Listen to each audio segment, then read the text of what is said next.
Who's the champ of foolish fame? Let's crown the buffoon of the week by name. Comic crown and a goofy streak. The title goes to our champ this week. Welcome, ladies and gentlemen, everybody in between. Class is in session. Welcome to our new show, Buffoonology 101. I'm Gene Berardelli. He's Ross Galloway. We are both going to be competing for your votes on our nominees for Buffoon of the Week. We're going to give you a quick rundown and everything, but first, let's check in with my best friend / mortal enemy for this show. Ross, what's going on? So, Gene, what am I, a lady, a gentleman, or something in between? Only one way to find out. As we've seen played out in social media, that is for you to decide, my friend. I wanted to make sure I was inclusive for everyone here because everyone's vote is going to count equally. So we're against each other. And as I said on Behind Enemy Lines, you already have a built-in advantage because you have a following of hundreds, if not thousands of people. I do appreciate the more formal structure of this. I think this is going to be fun this year when we get towards the end of the year in crowning the Buffoon of the Year. This is good, Gene. I like this. And we love nothing if not structure here on this show. We don't break our own rules at all, but we're going to try to adhere to some rules that we both agreed upon before starting off in this endeavor. And here are those rules right now. Before the show, Ross and I have each selected our nominee to present to you for Buffoon of the Week. Each host will have 5 minutes to make their case to you as to why their nominee should earn your vote.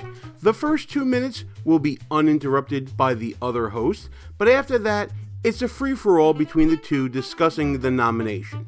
The opposing host will then evaluate the nominee based on the criteria set forth in my award-winning best-selling book, Schnooks, Crooks, Lies, and Scoundrels, a field guide to identifying political buffoons, available right now on Amazon, at Barnes & Noble, and other online bookstores. This guy is a grifter!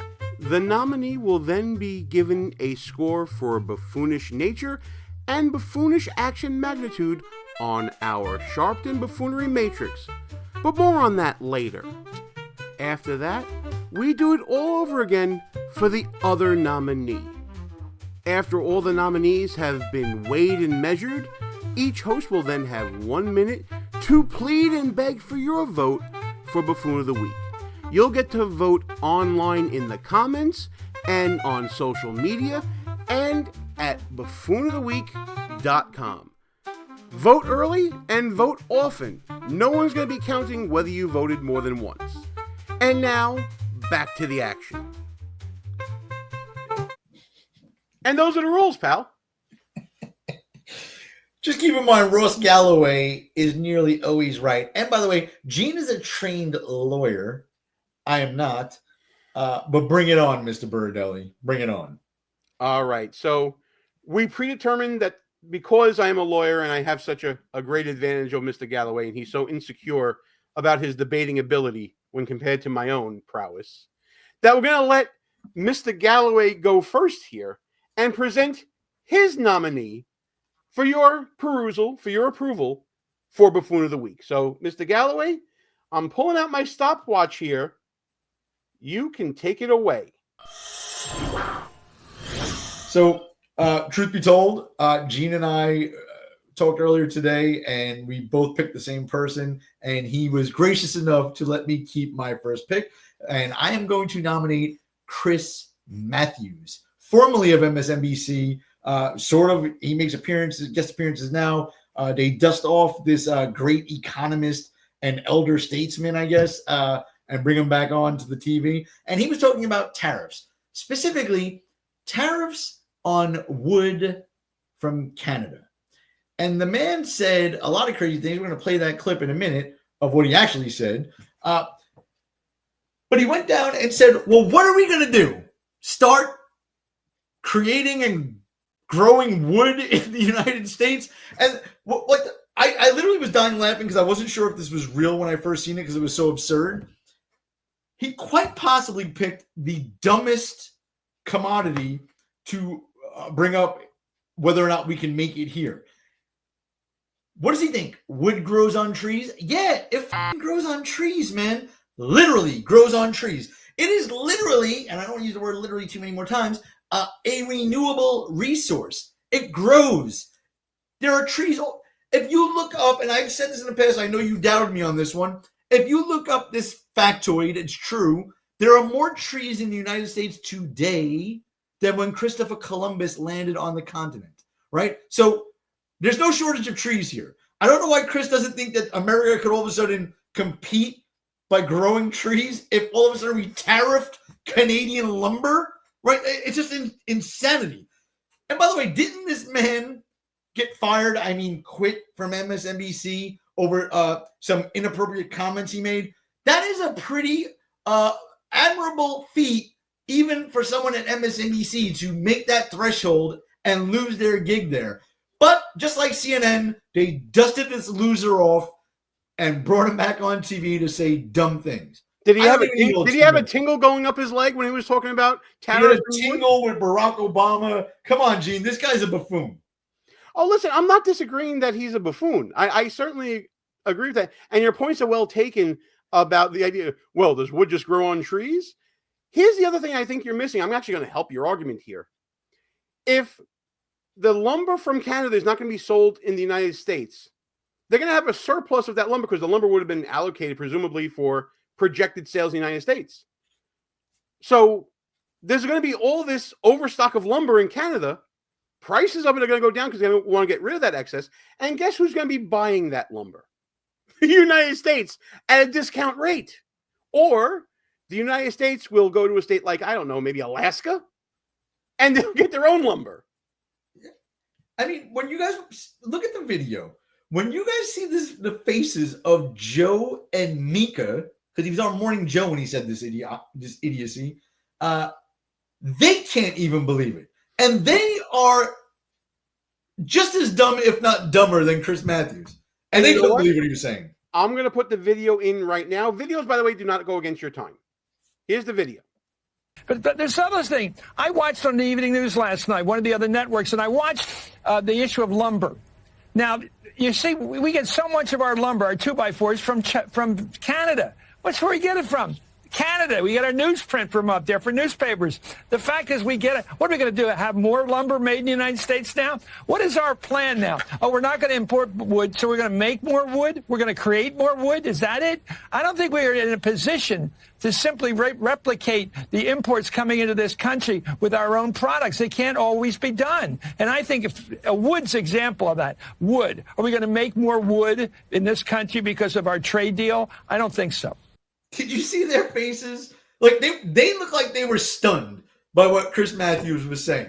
This is another example, by the way, of a guy out of his prime, right? I don't know how old he is, but he's too old to be commenting, too old and too dumb to be commenting on any channel, really, even MSNBC, I guess, about global economics and tariffs. Like he don't have his fastball anymore. He used to have a show called Hardball.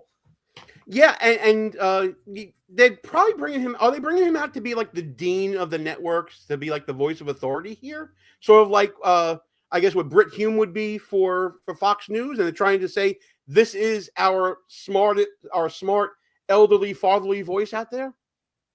But I mean, CNN has a guy who jerks off on a conference call, Jeffrey Toobin, and they bring him back. This guy makes inappropriate comments to staffers. And, for years, and they bring him back. You know what I mean? Like, Fox News got rid of a bunch of people. They never brought him back after they did whatever they did. All right, listen, you got 30 seconds. Make your plea here. Go ahead. Final plea. I don't know who you're going to nominate, Gene. There ain't no way you're finding somebody who said something dumber than Chris Matthews this week. There ain't no way in hell. I won this week. In the world of buffoonery, there's always someone dumber. And now it's time for me to rank your buffoon based upon my book, Snooks, Crooks, Liars, and Scoundrels, a field guide to identifying political buffoons, available right now on Amazon, at Barnes & Noble, and other online bookstores. So in the book, those of you who've been doing the channel for a couple of years now know we have different classifications of buffoons. Chris Matthews falls under the category of the hack. And now we get to the part of the show where we help you know your buffoons. The hack stands on the periphery of politics. They rarely pursue elective office, never craft any policy directly, and do not represent a ward or a district. And yet, hacks can hold more sway over who holds office and setting policy goals than many voting blocs because of their ability to sculpt and mold narratives intended to sway opinion under the guise of reporting facts. Hacks don't just report events, they create them. Sensationalism, lies by omission, strawman arguments, increased hyperbole, and fact shading are among the tools employed by hacks in creating an aesthetic fallacy, a set of selected facts used to build into a beautiful story rather than facts functional to empirical truths. So Chris Matthews here is towing the line of Democrats who are against these tariffs and is trying to create a narrative of panic and uncertainty by saying, oh my God, where are we going to get this wood from? As Galloway explains so eloquently. Obviously, these narratives can be seen through very easily. Media is at an all-time low as far as approval across the country. The time of Chris Matthews, where this tactic would have worked when he had his hardball show, is over. It's done with.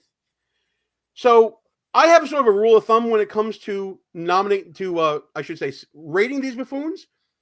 On the buffoonish nature scale, as you guys know, oh, you know what? We haven't explained the scales. I'm going to put them into the video right here. Let's talk buns. My buns! No, not those. And definitely not those. I'm talking about our personal buffoonish nature. A decade of collective observations has shown that everyone, to some degree, has a bun.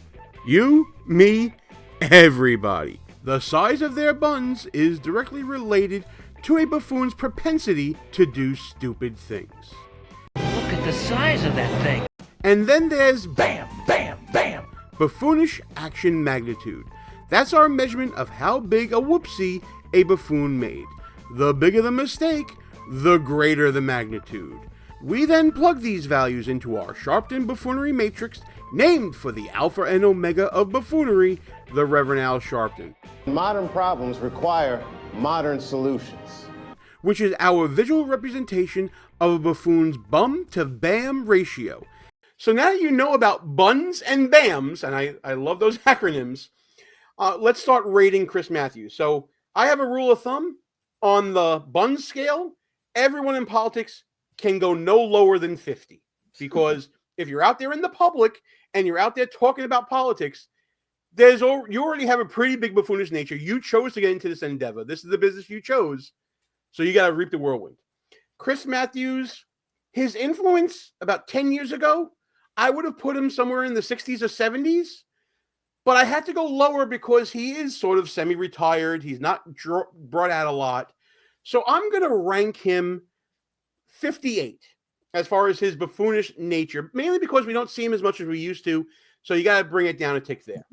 As far as what he said, as far as how many Sharptons I'll give it, I don't think we're reaching the Giga Sharpton range here. I think we're in the Mega Sharptons. And I'm going to give this score, I'm gonna go with 350 Mega Sharptons. I think that Chris Matthews' influence has waned over time. As you said, he's gotten older. He doesn't have his fastball. And I feel like that this is a comfortable range for him to be in. So that's my rating for Galloway's nominee. And it's time now for me to bring the heat with my own. So Galloway brought this weak sauce with some has-been journalist that nobody knows or cares about anymore. And that's fine and good if that's what he wants to do.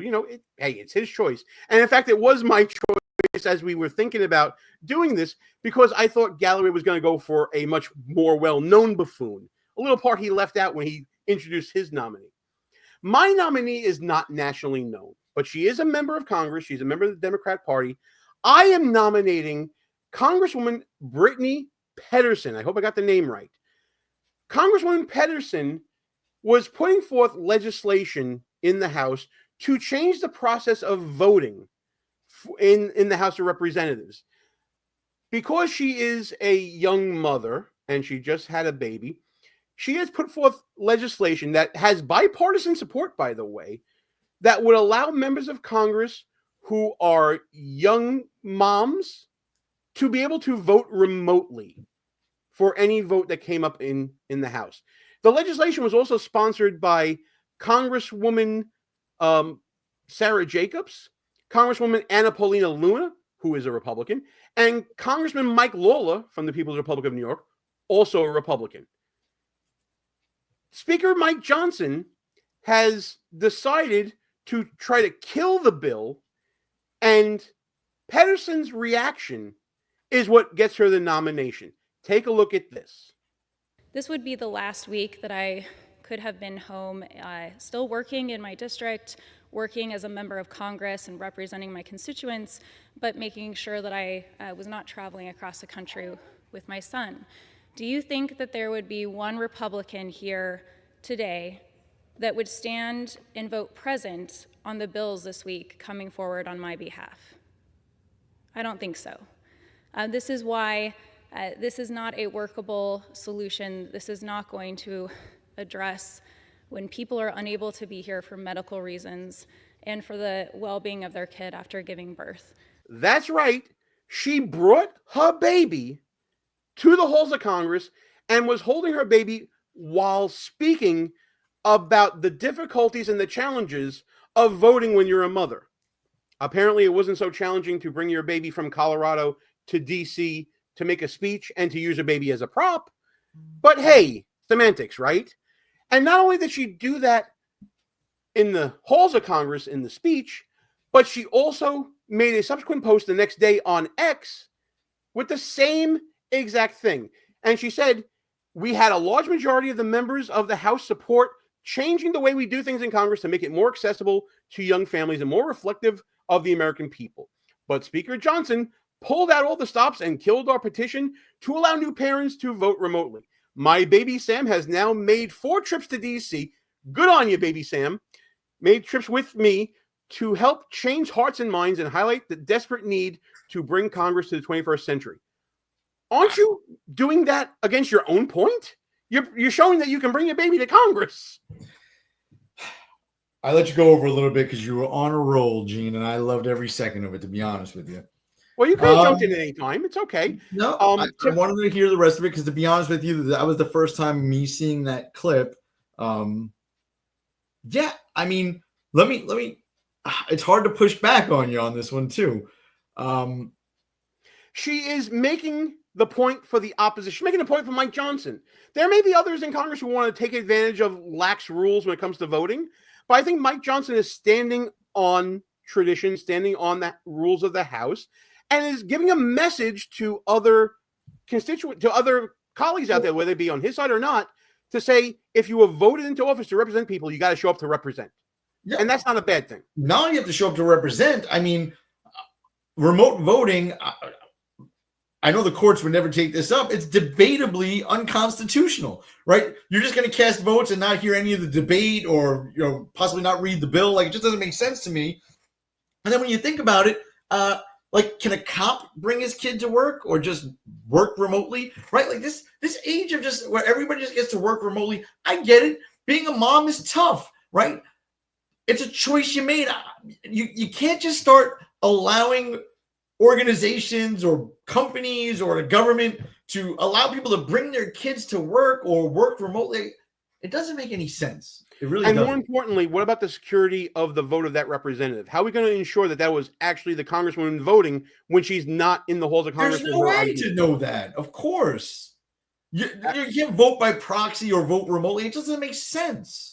Right, but it also doesn't make sense to say that you keep bringing your child, your baby, to Congress when you're saying you got to stay home because you got to take care of your baby. It's using your child as a prop, which is disgusting in and of itself. Yeah, I don't even think the baby should be there. That's ridiculous. But it also shows a shocking lack of self-awareness by even bringing the baby and using the baby as the prop. And I don't know if I'm going over time here, but I will say, finally, I think that we have a new buffoon to examine here. It's an opportunity to bring in some new blood here. We're not talking about the same olds. And that's why I should beat Russ. And Russ is also a poopy duty head. That was pretty much right on the money. We're right on the time. I do this for a living. Okay. I know my time. Yep. So this congresswoman, I guess the Democrats know what a woman is now.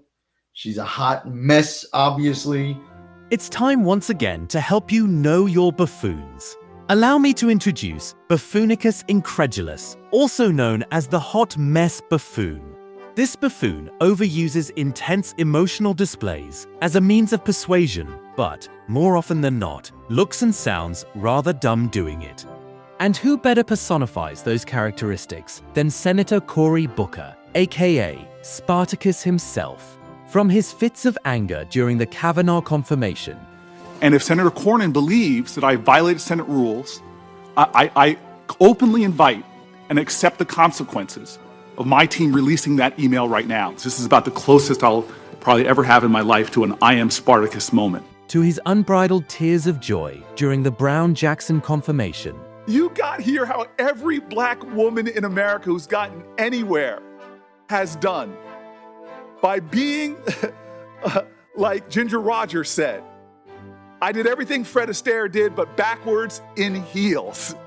It's so much more than your race and gender. You're a Christian, you're a mom, you're an intellect, you love books. But for me, I'm sorry, it's hard for me not to look at you and not see my mom. Booker's hot and cold act overshadows whatever point he tries to make, which probably had little to offer anyways. I don't know, Gene. So you come in at a 50 on the buns. You only gave my guy a 58. I shouldn't let that taint my decision here. Well, she is new, so I would concede it's a lower buns. She hasn't made national news, right? First time you're hearing of her.